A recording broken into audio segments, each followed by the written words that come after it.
मुंबई की पवित्र धरा पर ये शिव महापुराण की कथा आप लोगों को मिली है, बहुत मुश्किल से।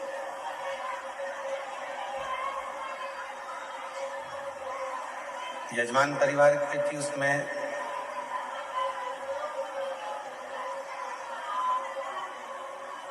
उन पर तो बड़ी कृपा हुई है, पर उससे ज्यादा कृपा मेरे भोले बाबा की आप सब पर हुई है, जो आप इस पवित्र कथा का लाभ लेने के लिए बैठे।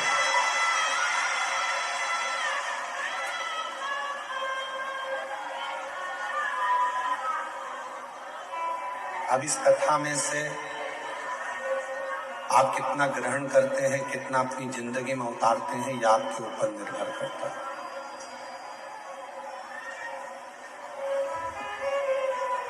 व्यर्थ की बातों में समय अगर निकाल दिया तो आप लोग जो अपना खर्चा कर कर आए हो, 100-500 रुपए ऑटो के, गाड़ी के, धक्के खाकर भीड़ में आप इतनी दूर पहुंचे हो, आपका वो रुपया व्यर्थ नहीं जाना चाहिए।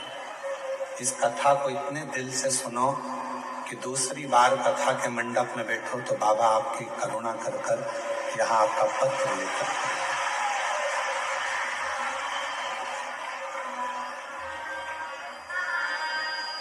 और मैंने तेरे ही भरोसे बाबा, तेरे ही भरोसे हवा विच उड़ती जावागी, बालोर गलों छड़ीना कड़ी जावागी। होए मैं तेरी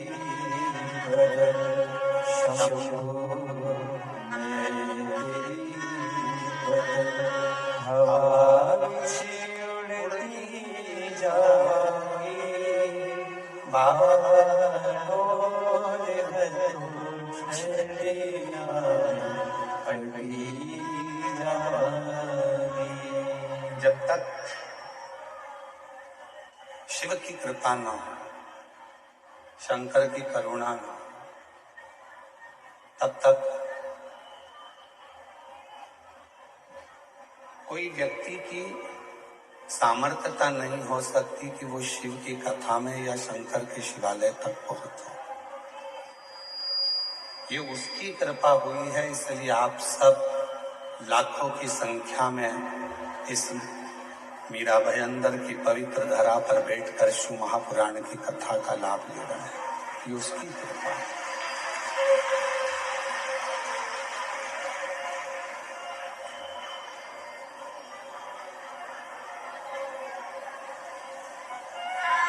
शिव के मंदिर में जाना या शिव की आराधना करना, साधना करना इतना सरल नहीं है।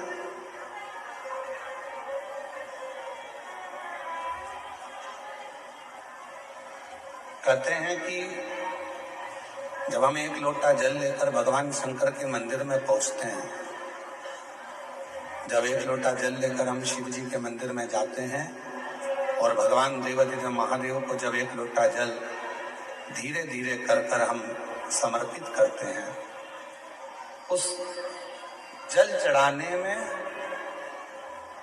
जल समर्पित करने में हमारी कई वर्षों की साधना पूर्ण हो जाती है।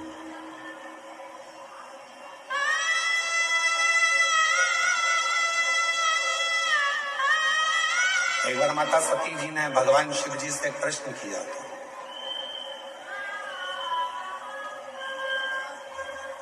मां सती ने भगवान शंकर से प्रश्न किया कि बाबा मुझे एक बात बताइए कि दुनिया के लोग जब पूर्ण तरह से भटक जाते हैं और पूर्ण तरह से जब भटक गए, फिर आखिरी में आपके पास जब पहुंचते हैं तो आप उनका उद्धार कैसे कर देते हैं?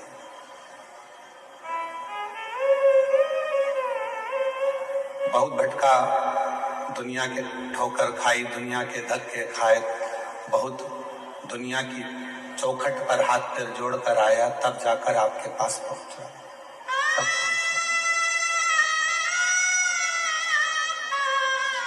आप उसका कल्याण कैसे कर देते हो? आप कैसे उसका उद्धार कर देते हो? भगवान शिव जी ने माता सती से कहा, सती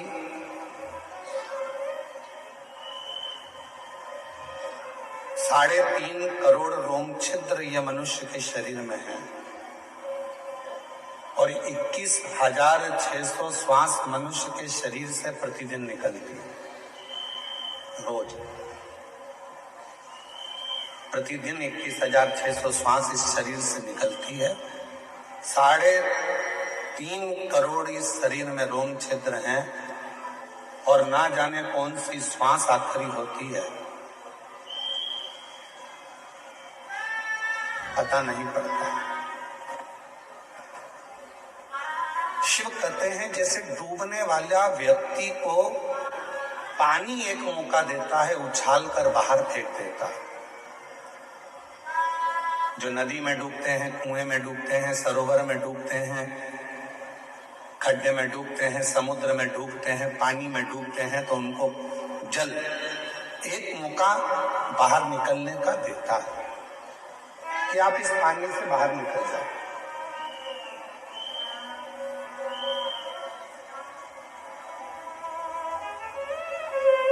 शंकर भगवान मां सती से कहते हैं जैसे पानी जल डूबने वाले को एक मौका देता है पानी से बाहर निकलने का कि एक मौका मैं तुझे दे रहा हूं, निकल सके तो निकल। जिसको तैरना आता है वो एक मौका पाकर बाहर निकल जाता है और जो तैरना नहीं जानता वो आखिरी में उसी पानी में डूबकर मर जाता है। उसी में डूब गया और उसी में वो मर गया। डूबा मर। जैसे शिव कह रहे हैं कि पानी में डूबने वाले को एक मौका दिया जाता है, पानी एक मौका देता है कि निकल कर बाहर हो जा। उसी तरह संसार सागर में जब मनुष्य चारों तरफ से घिर जाता है, शरीर बीमारी में घिर गया, परिवार में धन नहीं है, बच्चों की उन्नति नहीं हो रही है, पूरा परिवार दुखी है, तब परमात्मा भी एक मौका देता है कि एक बार सब दूर तू घूम कर देख लिया है, अब एक मौका पा और डूबने से पहले शिव की शरण में चले जा। यदि तूने चरण पकड़ लिए तो तू पार।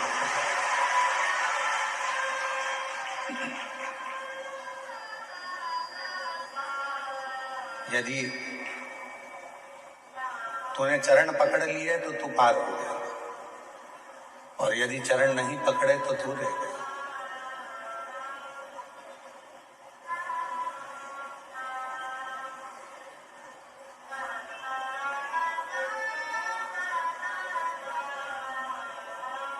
हम भारत में जन्मे हैं, इसलिए भारतीय नववर्ष मनाते हैं।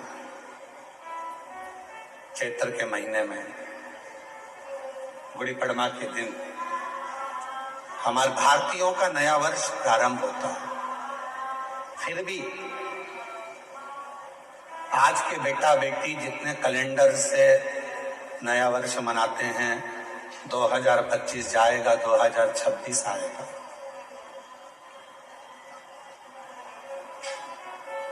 शिव महापुराण की कथा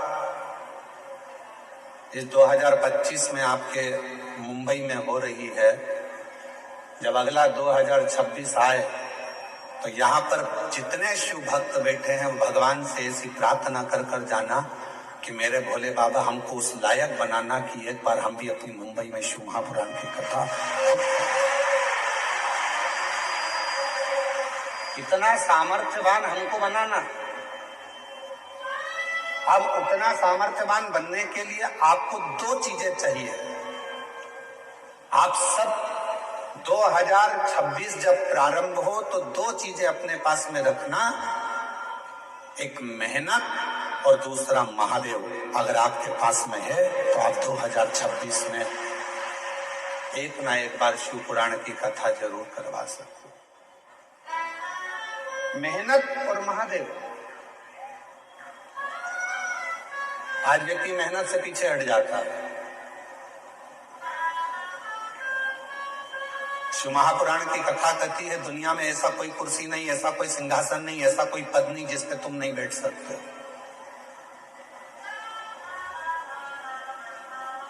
ऐसी कोई कुर्सी नहीं बनी है, ऐसा कोई पद नहीं बना, ऐसा कोई सिंहासन नहीं बना जिस पे आप नहीं बैठ सकते।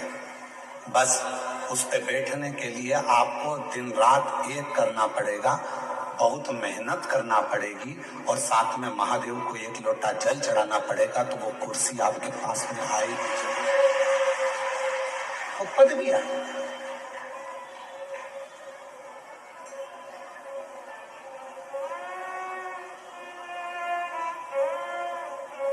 एक लाइन है, जो डर गया जम के बोलो उमर गया। मेहनत से क्या डरना, विद्या अध्ययन से क्या डरना, परिश्रम से क्या डरना।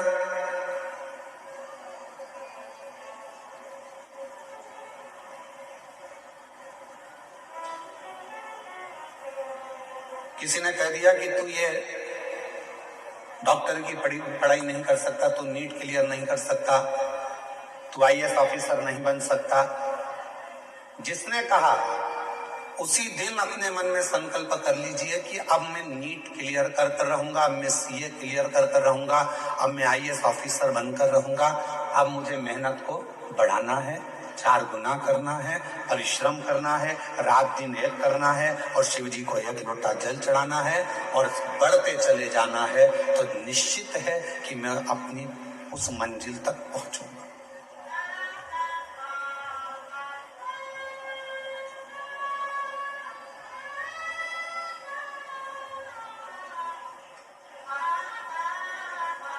शिव पुराण करती क्या है?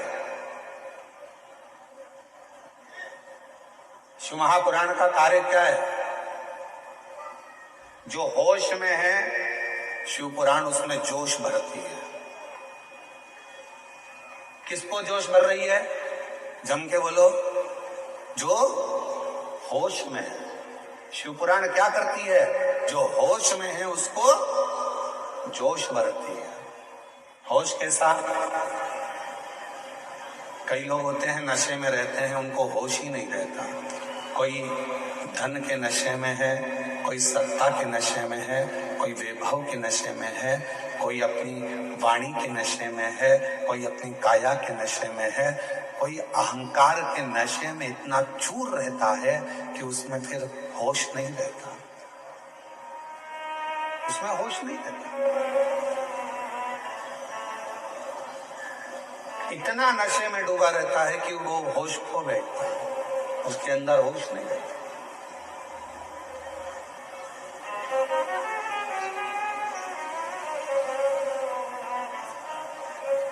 नशा केवल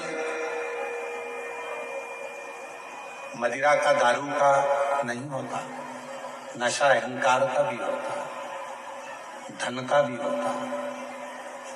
और याद रखना,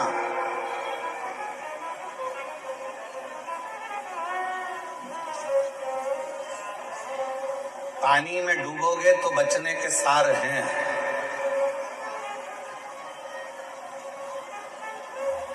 पानी में डूबोगे तो बच भी सकते हो। और याद रखना, दारू की प्याली में डूबोगे तो जिंदगी में कभी नहीं बच पाओगे। पानी में डूबने वाले को बचाया जा सकता है, पानी में डूबने वाले को रोका जा सकता है, पानी में डूबने वाले को थोड़ी सेफ्टी दी जा सकती है, पानी में डूबने वाले को बचाया जा सकता है, पर प्याली में डूबने वाले को बचाना कठिन हो जाता है, बहुत। और उससे भी ज्यादा कठिन है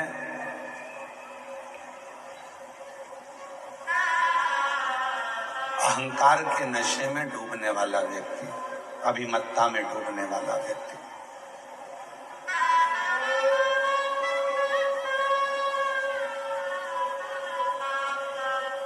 हमारे यहाँ तो कितनी सुंदर भाषा में कहा कि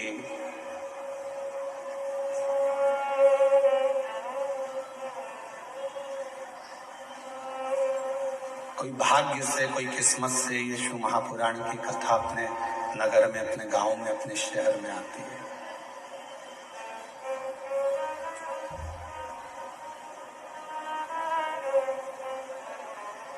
दौलत को पाके तुम कभी अभिमान ना करो, दौलत को पाके तुम कभी अभिमान ना करो, दौलत को पाके तुम कभी अभिमान ना करो। माटी में मिल जाती है दौलत कभी कभी, माटी में मिल जाती है दौलत कभी कभी। होती है अपने मुंबई में शिव पुराण कभी कभी, होती है अपने मुंबई में शिव पुराण कभी कभी। बेटे को पाके तुम कभी अभिमान ना करो, बेटों को पाके तुम कभी अभिमान ना करो। बन जाते हैं पड़ोसी बेटा कभी कभी, बन जाते हैं पड़ोसी बेटा कभी कभी। होती है अपने मुंबई में शिव पुराण कभी कभी, और बेटी को पाके तुम कभी अभिमान ना करो, बेटी को पाके तुम कभी अभिमान ना करो। ले जाते हैं जमाई बेटी कभी कभी, ले जाते हैं जमाई बेटी कभी कभी। अब आगे की लाइन आप बोलो। होती है अपने मुंबई में शिव पुराण कभी कभी। ये बड़ी मुश्किल से मिलती। पानी में डूबोगे बच जाओगे, प्याली में डूबोगे नहीं बच पाओगे। और उससे भी बड़ा एक नशा और है अपना अहंकार का नशा। वो अहंकार का नशा जिस दिन सिर पर चढ़ जाता है तो लंका के राजा रावण को नहीं छोड़ा तो तुमको भी छोड़ नहीं पाता है, याद रखो। इसलिए अभिमान से थोड़ा सा बचना, अहंकार से थोड़ा सा बचना, और ये अहंकार इतना ना बढ़ जाए कि जिंदगी हमारी बर्बाद कर दे। शिव को पहचानो। शिव महापुराण में दक्ष प्रजापति का चरित्र आता है। दक्ष प्रजापति बड़ी सभा में सब बैठे थे। उस सभा में, दक्ष प्रजापति की सभा में भगवान देव अधिदेव महादेव का आगमन हो रहा, शिव आ रहे हैं।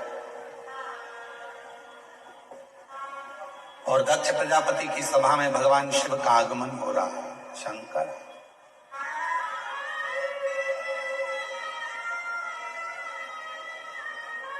बीच में भगवान विष्णु जी मिल गए, शिव जी उनसे मिलने में रह गए। थोड़े आगे बढ़े तो ब्रह्मा जी मिल गए, ब्रह्मा जी से मिलने में रह गए। फिर और आगे बढ़े तो इंद्रदेव मिल गए, गरुण देव मिल गए, वरुण देव मिल गए। डीले कम कर दे बाबा। गरुण जी मिल गए, वरुण जी मिल गए, ऐसे सब मिलते गए तो भगवान शंकर उनमें मिलने में, सबसे मिलने में रह गए। और जो दक्ष प्रजापति था जो सिंहासन पर बैठा हुआ था, दक्ष प्रजापति ध्यान नहीं दे पाए और शिव जी ने भी उन पर ध्यान नहीं दिया और अपने सिंहासन पर जाकर भगवान देव अधिदेव महादेव बैठ गए। शिव बैठे, दक्ष प्रजापति उठकर खड़े हो गए, क्रोध में आ गए, हे शिव, मैंने अपनी बेटी सती का विवाह तेरे साथ में करा है, तुम्हारे साथ में सती को ब्याया है और तुम मेरे दामाद होकर तुमने मुझे प्रणाम नहीं किया।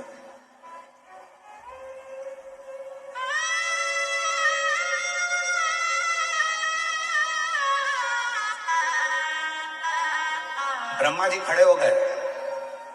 ब्रह्मा जी ने खड़े होकर दक्ष प्रजापति से कहा कि भगवान विष्णु, ब्रह्मा, इंद्र, गरुण, वरुण, 33 कोटि देवता तुम्हारी सभा में आए, सबने तुमको हाथ जोड़कर नमन किया।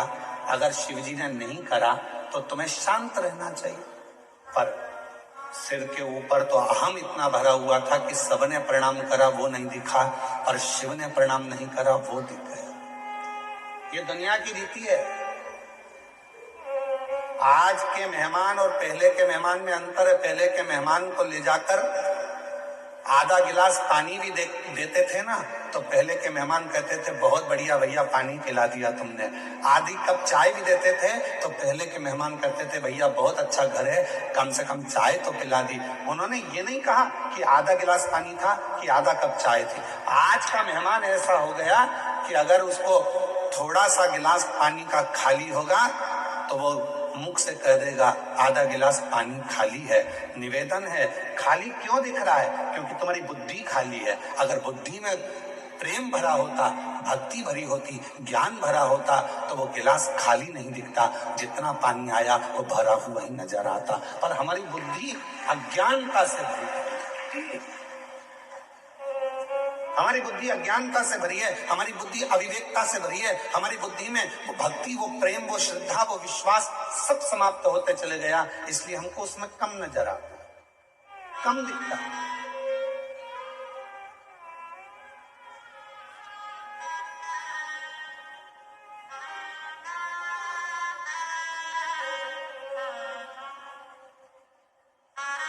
महाराज, भगवान की इतनी कृपा है आज के समय में, उस भोलेनाथ को रोज का धन्यवाद दो तो कम है, रोज का धन्यवाद देना तो कम है। कोरोना महामारी आई थी, पूरा विश्व हिल गया था। तुम्हारे आसपास में भी ना जाने कितने जवान की जवान बेटा बेटी चले गए होंगे। अंदाजा लगाना, उसके बाद भी अगर तुम आज जिंदा बैठे हो, शिव पुराण की कथा सुन रहे हो, तो शिव जी को धन्यवाद देना कि तूने पूरे बगीचे के फूलों को तोड़ दिया पर मेरे जैसे कांटे को अपने पास में रख लिया। ये तेरी कृपा, ये तेरी उदारता, ये तेरी करुणा, ये तेरी दया है जो तूने हमको संभाल कर रखा। ये तो उखड़ तो अपन जब ही गए थे।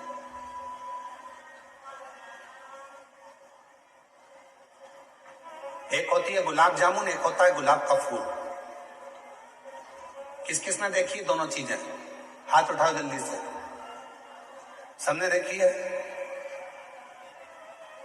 अरे बोलो तो जम के। क्या क्या? गुलाब जामुन और गुलाब का फूल। किसी पंडित जी से पूछना, किसी ज्योतिष आचार्य से पूछना, इन दोनों की राशि एक ही है। जो गुलाब जामुन की राशि है वही गुलाब के फूल की राशि है। दोनों में सबसे ज्यादा एश में कौन रहता है? गुलाब जामुन। मावे से बनती है खोए से, घी में तरबतर रहती है तलाकर। मावे को भी घी में तला जाता है, जो जिसमें घी भरा हुआ है वो घी के मावे की गुलाब जामुन को घी में तला जाता है, फिर घी में से निकालकर काय में डालते हैं? चाशनी में डालते हैं। कितनी तरबतर रहती है, घी में तरबतर, चाशनी में तरबतर, इलायची में तरबतर, केसर में तरबतर, इतनी सुख की जिंदगी जीती है गुलाब जामुन, और वो गुलाब का फूल कांटों में पैदा होता है, कांटों में बड़ा होता है, कांटों में रहता है, पर दोनों की राशि एक जैसी है, पर दोनों में अंतर क्या है? गुलाब जामुन भले चाशनी में रही हो, गुलाब जामुन भले घी में रही हो, पर खाने के बाद भ्रष्टा में चली जाती है, गंदगी में चली जाती है, और गुलाब का फूल भले कांटों में रहा हो, पर टूटने के बाद मेरे देव अधिदेव महादेव के चरणों में चला जाता है।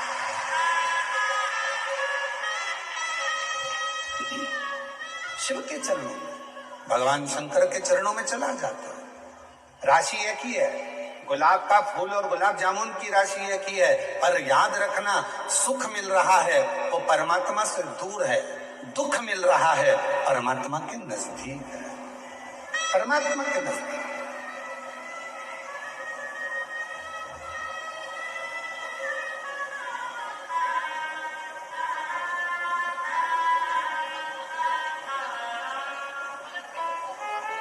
महाराज, कई लोग कहते हैं कि कथा में मंदिर तो गरीब लोग जाते हैं, कई लोग कह देते हैं, कहने वाले, ताना देने वाले, अपशब्द कहने वाले कह देते हैं गरीब लोग जाते हैं। तो फिर वो विचार करिएगा, अंबानी परिवार भी तो भगवान के मंदिर में जाकर, हर तीर्थ में जाकर खड़ा होता है, बिरला परिवार भी हर तीर्थ में खड़ा होता है, बड़े बड़े उद्योगपति भी भगवान की अविरल भक्ति में जाकर खड़े होते हैं। क्यों खड़े होते हैं? क्योंकि उनको मालूम है जो सुख धन में नहीं है, जो सुख गाड़ी में नहीं है, जो सुख बंगले में नहीं है, वो सुख परमात्मा की कथा में और भगवान के मंदिर में है, परमात्मा की शरणागति में। वो सुख कहीं नहीं मिल सकता।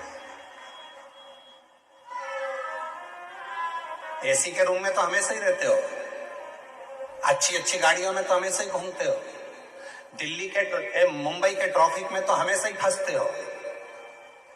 मुंबई के ट्रैफिक में फंसोगे उसका कोई फल नहीं मिलना है, पर शिव महापुराण के ट्रैफिक में फंस गए तो उसमें भी तुम्हारा कल्याण निश्चित है। ये शिव पुराण का ट्रैफिक है, हो सकता है 1.5 घंटा 2 घंटा ट्रैफिक में जाम में तुम फंस जाओ, चिढ़ना मती, हताश मत होना। शंकर भगवान चाहता है, मेरे पास से जा रहा है, धीरे धीरे जाएगा, हो सकता है 3 महीना तो दूर, मैं आज की आज तेरी जिंदगी पलट कर रख दूं, दूसरा दिन तुझे क्या दे, आज मैं तेरा जीवन पलट दूं, आज मैं कृपा कर दूं तुझ पर, क्यों चिंता करता है? तुम मेरे लिए चलकर आया है। शिव महापुराण की कथा कहती है, तुम किसी के घर में जाओगे तो कोई तुम्हारे घर में, बोलो बोलो बोलो, आएगा। तुम किसी की शादी में जाओगे तो कोई तुम्हारी शादी में आएगा। और सीधी सीधी बात है, तुमने अपने रिश्तेदार के यहाँ शादी में अपनी बहू को भेज दिया कि तू चली जा, तो तुम्हारे यहाँ भी अगर दुख आएगा तो भोलेनाथ भी कह देगा, यमराज तू चले जा, मैं क्या करूंगा, मैं क्यों जाऊं, तू जा। ये तो रिश्तेदारी वाली बात है। आपका संबंध कैसा है, आपका रिश्ता कैसा है, आपके नाते कैसे हैं, आपका संबंध किस भाव का है, ये आपके ऊपर निर्भर करता है।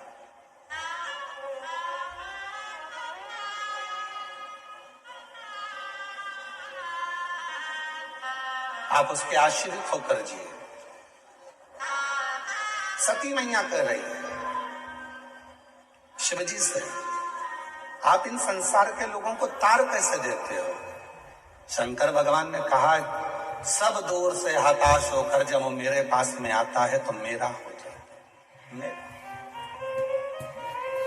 और कई ऐसे हैं जो मेरे पास आ भी नहीं पाते। दक्ष प्रजापति के भीतर अभिमत्ता इतनी भर गई थी कि दक्ष प्रजापति ब्रह्मा जी की बात को भी नहीं माने, विष्णु जी की भी बात को नहीं माने। आखिरी में दक्ष प्रजापति ने श्राप दे दिया भगवान भोलेनाथ को कि तुम मेरे दामाद होकर, जमाई होकर तुमने मुझे प्रणाम नहीं करा, मैं तुम्हें श्राप देता हूं कि तुम शमशान में निवास करोगे। कहां निवास करोगे? शमशान में। शंकर भगवान सिंहासन से उठ गए, नाचने लगे, बहुत आनंद में अपना डमरू बजाने लगे। तो भगवान विष्णु जी ने पूछा कि तुम्हें तुम्हारे ससुर ने श्राप दिया है शमशान में रहने का और तुम नाच रहे हो? शंकर भगवान बोले, मेरे ससुर जैसा दुनिया में कोई ससुर नहीं होगा। उसने मेरे लिए कितना अच्छा सोचा। उसको मालूम है आने वाले समय में लोग जगह जगह आक्रमण कर लेंगे, अतिक्रमण कर लेंगे, पर एक ही जगह रह जाएगी, शमशान, जहां दुनिया का कोई अतिक्रमण नहीं होगा। शिव जी को मुझे आज वो स्थान दिया है जहां कोई अतिक्रमण नहीं करता, किसी पर कोई उस पर कब्जा नहीं करता।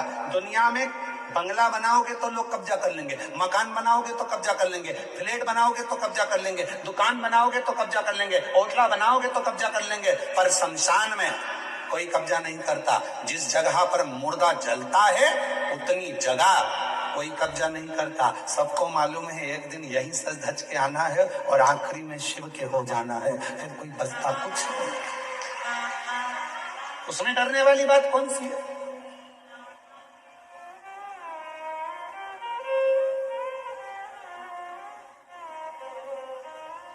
और तेरे भरोसे मेरी गाड़ी, तू जाने तेरा काम जाने। तेरे भरोसे मेरी गाड़ी, तू जाने तेरा काम जाने। तू जाने तेरा काम जाने, तू जाने तेरा काम जाने, तू जाने तेरा काम जाने, तू जाने तेरा काम जाने। तेरे भरोसे मेरी गाड़ी, तू जाने तेरा काम जाने।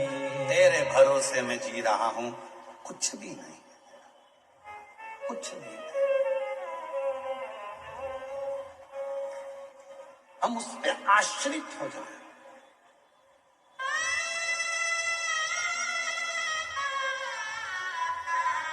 कितना कृपालु होगा जरा सोचिएगा मेरे देवाधिदेव महादेव।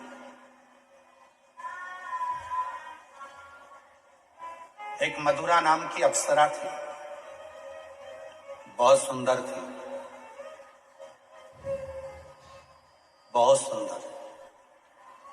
इतनी सुंदर अप्सरा थी, इतनी सुंदर अप्सरा थी कि उसको कोई देख लेता था तो कहते हैं कि वो 100-200 साल तो वहीं एक जगह पर खड़ा रह जाता था।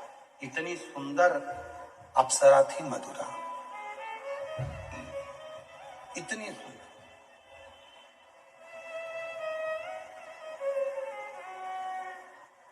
एक बार बाबा भोलेनाथ जी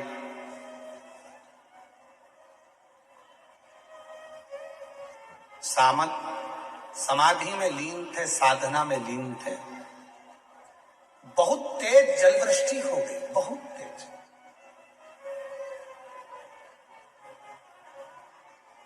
इतना तेज जलवृष्टि हुई, इतनी तेज जलवृष्टि हुई, पूरा जल भगवान शंकर की साधना पर गिर रहा था, शिव पर गिर रहा था।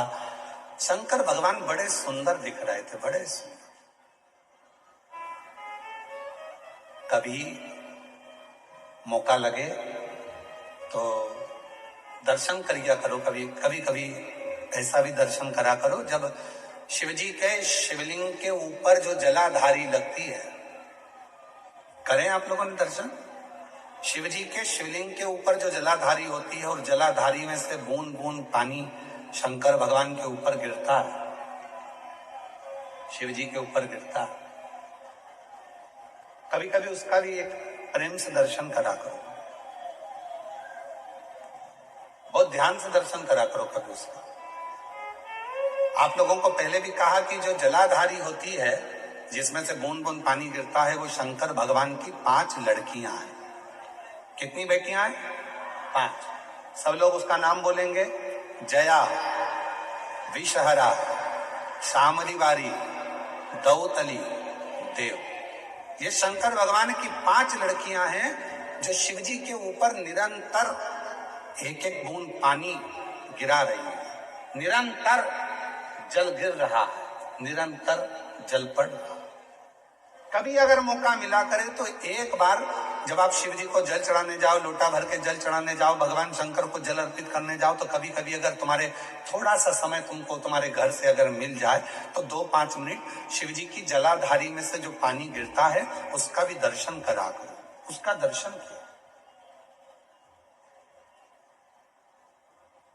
कभी कभी। और यहां तक शिव पुराण कहती है,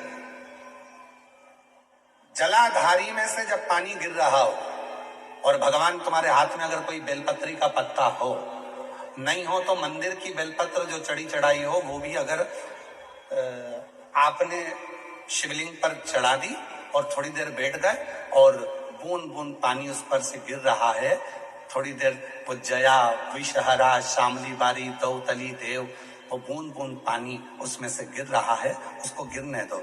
और थोड़ी देर दर्शन करने के बाद उस बेलपत्र को डॉक्टर जिसको कह दे कि इसकी ब्लॉकेज ज्यादा है, इसका ऑपरेशन करना पड़ेगा, बाईपास करना पड़ेगा, डॉक्टर साहब से कहना मुझे 2 दिन दे दो मात्र, परसों के दिन बाईपास करा लूंगी, या 2 दिन आप ट्रीटमेंट करो। 2 दिन जो शिव जी के जलाधारी में से पानी गिरता है, जया विषहरा शामली बारी दौतली देव, जो पानी को गिरा रही होती हैं, उसके नीचे रखी हुई बेलपत्र को यदि जिसके हार्ट में प्रॉब्लम हो, जिसके थायराइड की प्रॉब्लम होती है, अगर वो बेलपत्र को अगर उस व्यक्ति को 2 दिन एक चढ़ी हुई बेलपत्र फिर एक चढ़ी हुई बेलपत्र 2 दिन खिला दीजिए और तीसरे दिन फिर जांच कराइए, डॉक्टर आपको बोलेगा कि अभी ऑपरेशन की जरूरत नहीं है, दवाइयों से आराम लग जाए, दवाइयों से आराम।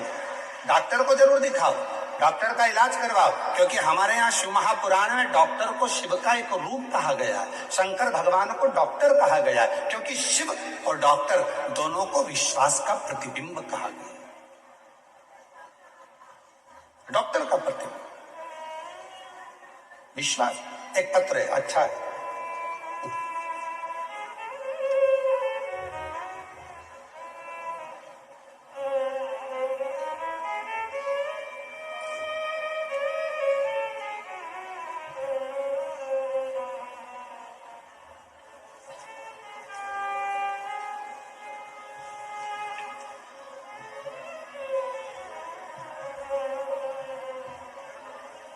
देखिए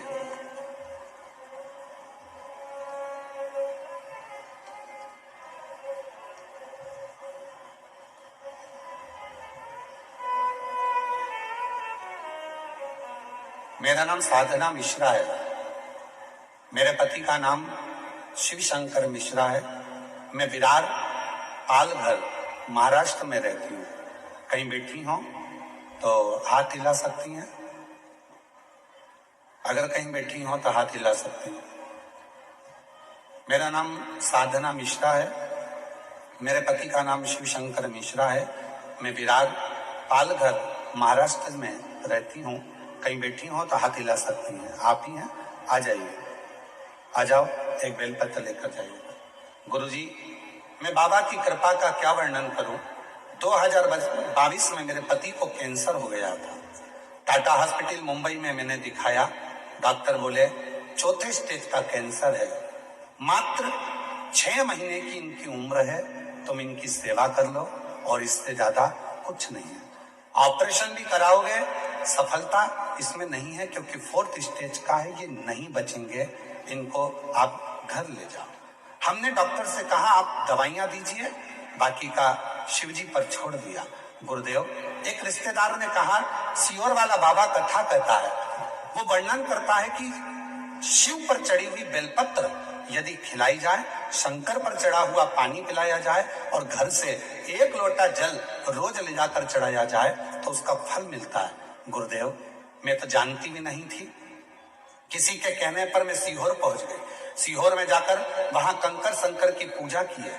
गुरुदेव, सीहोर गए, वहां जाकर कंकर शंकर की पूजा की है, वहीं से एक रुद्राक्ष मांग कर लाए, वही गलाकर बाबा को चढ़ाते और वही जल अपने पति को पिलाते। एक बेलपत्र बाबा से मांग कर लाती और शिव जी की बेलपत्र अपने पति को खिला देती। आज डॉक्टर ने 2022 में गुरुदेव केवल 6 महीने दिए थे। आज मेरे बाबा की कृपा से उनको पूर्ण तरह से कैंसर में आराम मिल गया और बाबा की कृपा से वो ठीक हैं। ये शिव की कृपा। गुरुदेव एक बात और कहना चाहती हूँ, मेरा लड़का गुरुदेव मेरा लड़का नीट की तैयारी कर रहा था लेकिन निकल नहीं पा रहा था। तब मैं उसको सूरत में जब कथा हो रही थी वहां पंडाल में लेकर गई, क्योंकि मैंने सुना था पंडाल में बैठकर जो मांगा जाता है शिवजी 3 महीने के अंदर जरूर देते हैं। मैंने अपने लड़के से कहा तू मुझे मेरे साथ सूरत चल। मेरा लड़का सूरत गया। कथा के पंडाल में बहुत भीड़ थी। हम लोग एक कोने में जाकर बैठ गए, कथा सुनी। वहां की मिट्टी को मैंने अपने बेटे के मस्तक पर लगा दिया और कहा यहाँ प्रणाम कर कर चल, बाबा से बोल कर चल कि नीट क्लियर हो जाएगा, मैं पंडाल में कथा सुनूंगा। गुरुदेव आज मैं बाबा को धन्यवाद देने के लिए आई हूँ। मेरे लड़के ने सूरत से आने के बाद आपके कहने पर पढ़ाई को 4 गुना बढ़ाया, रात दिन एक कर दिया और बाबा की कृपा से वो नीट क्लियर कर लिया। आज मेरा लड़का नांदेड़ में MBBS की डॉक्टरी की पढ़ाई कर रहा है। मैं बाबा को यहाँ प्रणाम करने के लिए आया। ये शिव भक्ति, ये शिव की उपासना है, ये शिव की साधना है, ये शिव की कृपा है, ये करुणा, ये दया है।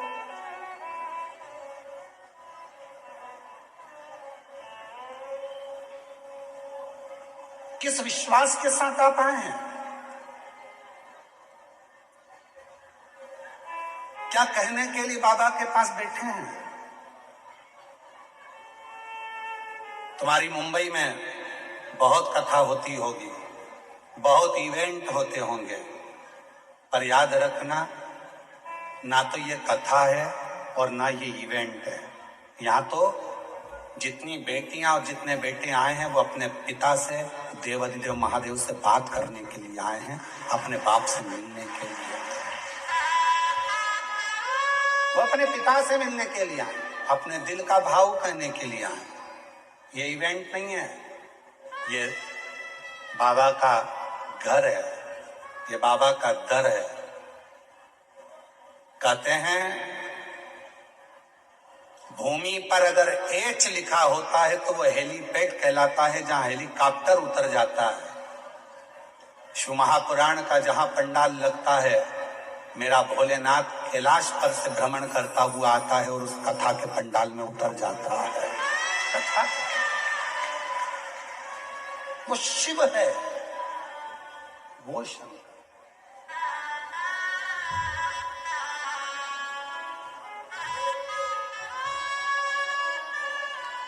और मेरे भोले तेरा सहारा है, मेरे भोले तेरा सहारा है, मेरी नैया का तू किनारा है, मेरी नैया का तू मेरे बाबा तुझे पुकारा है, मेरे बाबा तुझे पुकारा है, मेरी नैया का तू किनारा है, मेरी नैया का तू यहाँ शिव से बात करी जाती, यहाँ शंकर को अपना दर्द सुनाया जाता, यहाँ शिव को अपना भाव कहा जाता है, शिव को अपनी बातें कही जाती हैं। यहाँ केवल कथा नहीं, यहाँ पिता के साथ में चर्चा होती है, बात होती है और शिव उसको स्वीकार करते हैं, शिव स्वीकार।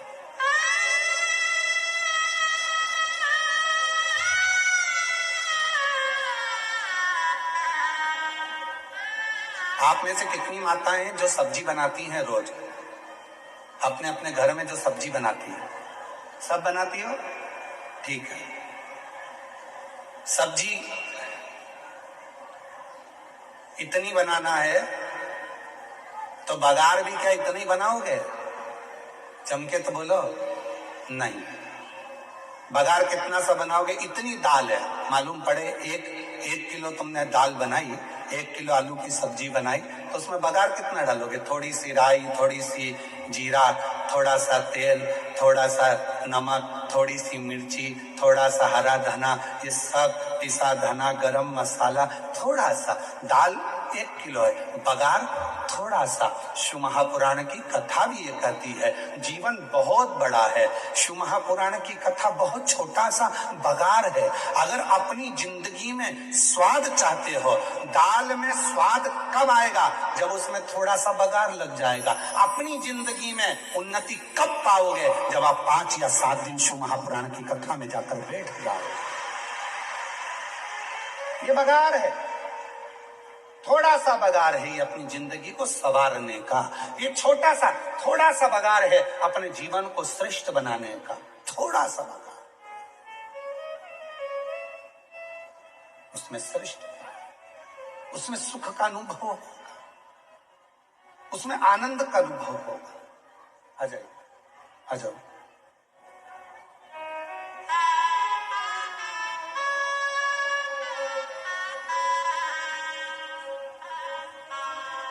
और शंभु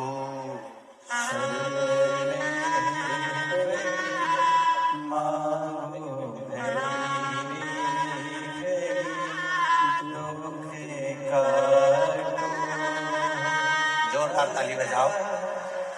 डॉक्टर ने केवल 6 महीना दिया था पति को और कह दिया था कि इसको घर ले जाओ। 4th स्टेज का कैंसर था और ऑपरेशन भी नहीं हो सकता, बचना मुश्किल है। शिव पर भरोसा किया और बाबा की कृपा से 2022 से आज 2025 हो गया। शिव का जल पीते हैं, बेलपत्र खाते हैं और अपनी मस्ती में अपने काम धंधे पर जा रहे हैं। शिव कृपा। बेटा नीट क्लियर नहीं कर रहा था तो सूरत की कथा में पहुंच गई और वहां बैठकर बेटे को कथा सुनवाई, प्रार्थना कराई, विनती करी। शिव की कृपा से आज नांदेड़ में MBBS कर रहा। शिव उपासना, शिव भक्ति।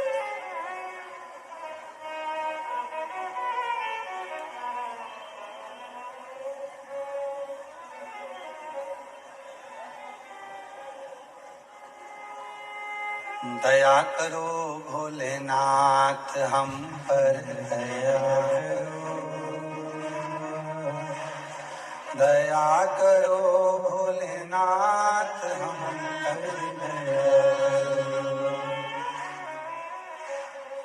हम तेरी संतान हम पर दया करो, दया करो भोलेनाथ हम पर दया करो, दया करो भोलेनाथ हम पर दया करो, हम तेरी संतान हम पर दया करो। उससे प्रार्थना करो, निवेदन करो। सती मां शिव जी से कहे। वर्णन आया एक मधुरा नाम की अप्सरा, इतनी सुंदर, इतनी सुंदर, शिव जी के ऊपर जल गिर रहा था और मधुरा उनको खड़ी होकर देख रही थी।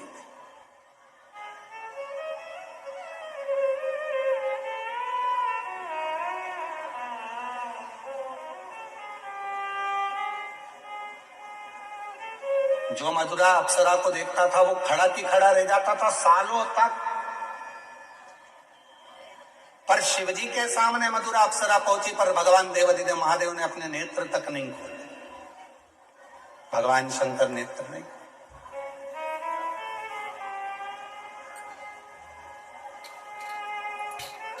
शिव कुछ बोले ही नहीं।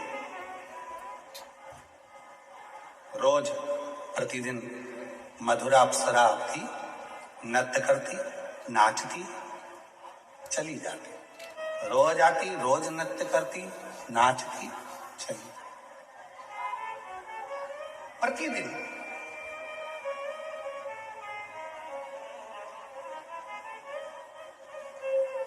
अब एक दिन मधुरा अप्सरा ने बड़ा गलत कृत्य कर दिया। शिव जी के जहां भगवान भोलेनाथ बैठकर तप साधना कर रहे थे, उन्हीं की गोद में जाकर मधुरा अप्सरा बैठने लगी। उन्हीं की गोद, उनकी गोद।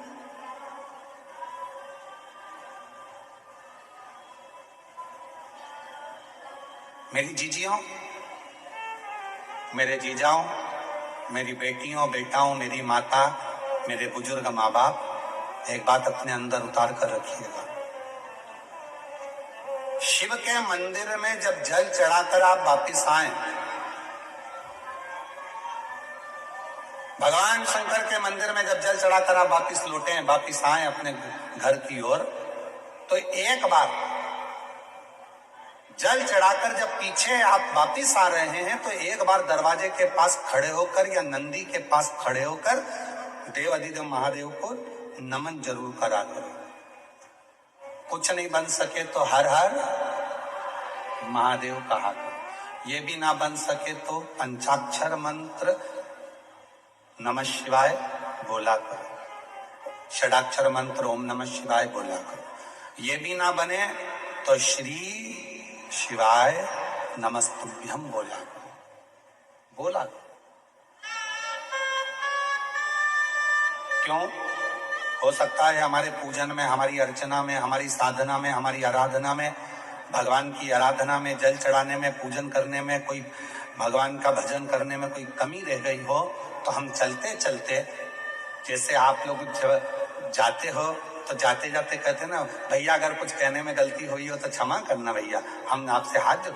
अर्थात शिव की साधना में, शंकर भगवान के मंदिर से जल चढ़ाकर, पूजन कर कर, आराधना कर कर, साधना कर कर, विनय कर कर, पशुपति व्रत कर कर, प्रदोष व्रत कर कर, हरतालिका तीज कर कर, कोई भी व्रत कर कर, सोमवार का व्रत कर कर, कोई भी व्रत आप कर रहे हो, भगवान किसी देवता के मंदिर में आप ये करे ना करे, पर शंकर के मंदिर में जरूर करा करो। शिव के मंदिर में जब जल चढ़ाकर वापिस जाओ, तो एक क्षण के लिए पलट कर वापिस शंकर भगवान को नमः शिवाय, ओम नमः शिवाय या श्री शिवाय नमस्तुभ्यम, जो तुम्हारे मुख में आ जाए वो एक बार बोलकर, नी भी बोलो तो प्रणाम कर कर फिर चल के आया करो। क्यों? अगर हमसे कोई गलती हुई हो तो मेरे बाबा अपनी बेटी बेटा जानकर क्षमा कर देना और हमारा भंडार भर देना, ऐसी कृपा कर देना, ऐसी करुणा कर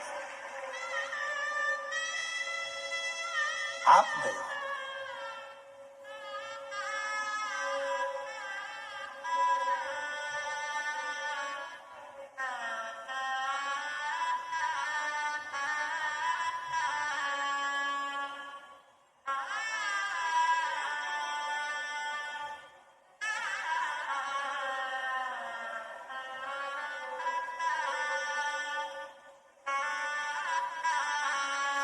फिर शिव आएगा। जब आप नमन कर कर, प्रार्थना कर कर, विनय कर कर जाओगे तो फिर आएगा।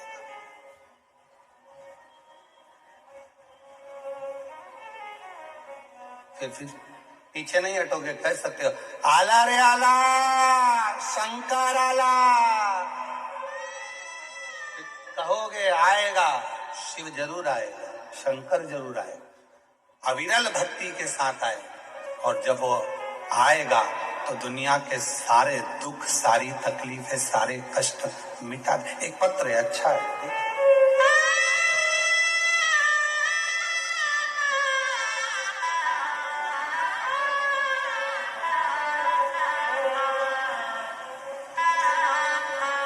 मैं राधा चौरसिया, मेरे पति का नाम अजय चौरसिया, मैं नेरुक निवासी हूँ, मुंबई में रहती हूँ। एक लोटे जल का वर्णन करना चाहती हूँ। कहीं बैठी हो राधा चौरसिया, पति अजय चौरसिया, आप ही हैं? आ जाओ, एक बेलपत्र लेकर जाना, बच्चा आया है साथ में तो उसको लेकर आइएगा। मैं राधा चौरसिया, मेरे पति का नाम अजय चौरसिया, मैं नेरुक के निवासी हूँ, मुंबई में रहती हूँ। एक लोटे जल का मैं वर्णन करना चाहती हूँ। मेरी शादी को 15 साल हो गए थे, औलाद का सुख नहीं था। 2022 में मेरी मम्मी ने आपके कथा के बारे में बताया था। आपने जिस तरह बताया था एक लोटा जल सारी समस्या का हल, तो मैंने वैसा ही किया। और मैंने सफेद आंकड़े की जड़ का उपाय भी किया। गुरुदेव, एक बार उपाय किया, सफलता नहीं मिली। फिर मैंने अपनी माँ के कहने पर माता को कहा, मम्मी मैंने कर कर देख लिया, फल तो मिला ही नहीं। मेरी माँ ने कहा, एक काम कर, टीवी के सामने आसन लगा, पशुपतिनाथ का व्रत कर और शिव महापुराण की कथा सुन। गुरुदेव, मैं आपको जानती नहीं थी, केवल मोबाइल पर आपकी कथा सुनती थी और टीवी के सामने बैठकर आसन लगाकर आपकी कथा सुनना प्रारंभ करी। आज बाबा की ऐसी कृपा हुई गुरुदेव, मैं धन्यवाद देती हूँ यजमान परिवार को, जिन्होंने हमको आपका दर्शन करने का सौभाग्य प्राप्त हुआ। गुरुदेव, 15 साल डॉक्टरों का इलाज कराती रही पर औलाद का सुख नहीं आया। कई बार तो डॉक्टरों ने कह दिया कि तुम कभी माँ का सुख नहीं देख पाओगी। यहाँ लिखा है उन्होंने, माँ बनने का सुख, माँ बनने का सुख तुम्हें नहीं मिलेगा, ये डॉक्टर कह रहे थे। पर गुरुदेव, मैंने आपकी कथा पर भरोसा कर कर कथा सुनना प्रारंभ करी और बाबा की कृपा से मेरा गर्भ ठेर गया और 27 अगस्त 2025 को मेरे बाबा की कृपा से मेरे यहाँ 16 साल के बाद संतान की प्राप्ति हो गई। मैं शिव को नमन करता हूँ। 16 वर्ष के बाद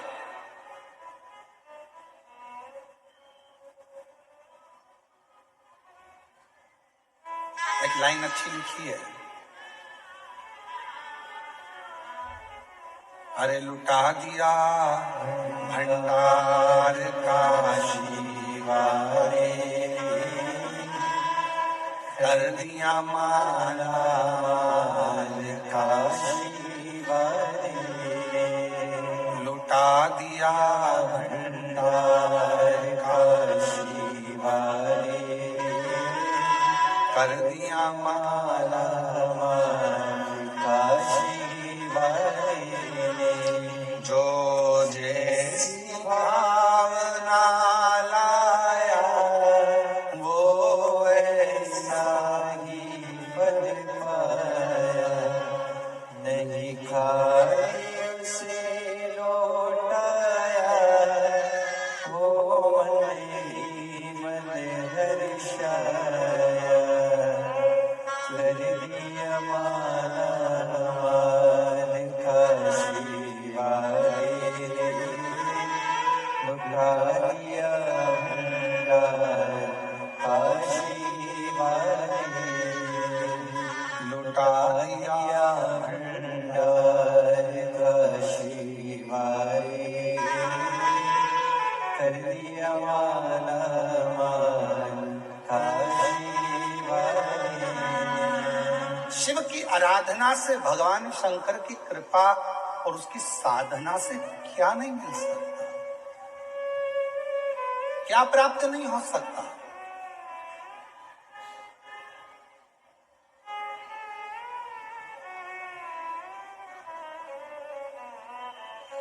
आपको लगता है आप कथा सुनने के लिए आए, आपको लगता है कि आप कथा श्रवण करने के लिए आए, पर हमें नहीं लगता कि आप कथा सुनने के लिए आए। हमें तो लगता है हमारे भोले बाबा को, सीहोर वाले कुबरेश्वर बाबा को आपकी गोदी में कुछ देना होगा, इसलिए आपको यहाँ बुलाकर बिठा दिया। आपकी झोली में कुछ देना होगा, इसलिए वो बुलाया। उसको देना नहीं होता, ट्रैफिक में फंसा देता, आने ही नहीं देता। उसको देना नहीं होता तो तुम कितना भी दम लगा लो, तुम कथा के पंडाल में पहुंच ही नहीं पाते। कितना ही दम लगा लेना, पहुंच नहीं सकते। उसको नहीं देना होता तो वो तुमको यहाँ तक पहुंचने भी नहीं देता, आसपास कॉलोनी में घुमाता रहता और 2 बजे से 5 बजे का पूरा समय निकाल देता, तब आखिरी में तुम्हें 5:30 बजे यहाँ लेकर आता जब कथा ही पूरी हो जाती। उसको नहीं देना होता तो वो कुछ ना कुछ तुम्हारे घर में काम लाकर खड़ा कर देता, कोई समस्या आकर खड़ी हो जाती। पर उसने सारे रास्ते अगर क्लियर रखे हैं, कहीं जाम ही नहीं मिल रहा है, बिल्कुल एकदम क्लियर रास्ता बनाकर तुम्हें कथा तक पहुंचा दिया। समझ लेना कि शंकर की कृपा होना प्रारंभ हो गई। शिव अब देने को तैयार बैठा है। सब कुछ हरी झंडी, फाइल यहाँ से निकली वहां पहुंच गई, वहां से फाइल निकली वहां पहुंच गई, वहां से फाइल निकली वहां पहुंच गई। समझ लेना कि मतलब फाइल आगे बढ़ रही है, मतलब किसी पहचान वाले का फोन पहुंच चुका है, इसलिए फाइल आगे बढ़ रही है। तुम कथा तक पहुंच रहे हो, समझ लेना मंदिर तक पहुंच रहे हो, तो शिव ने करुणा कर दी है और करुणा का फल तुम्हें प्राप्त हो रहा है जो तुम पहुंच चुके हो।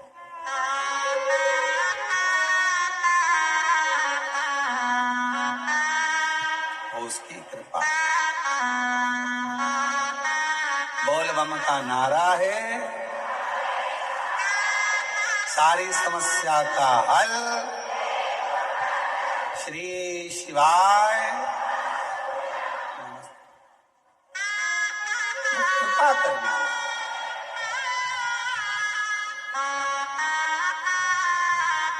करुणा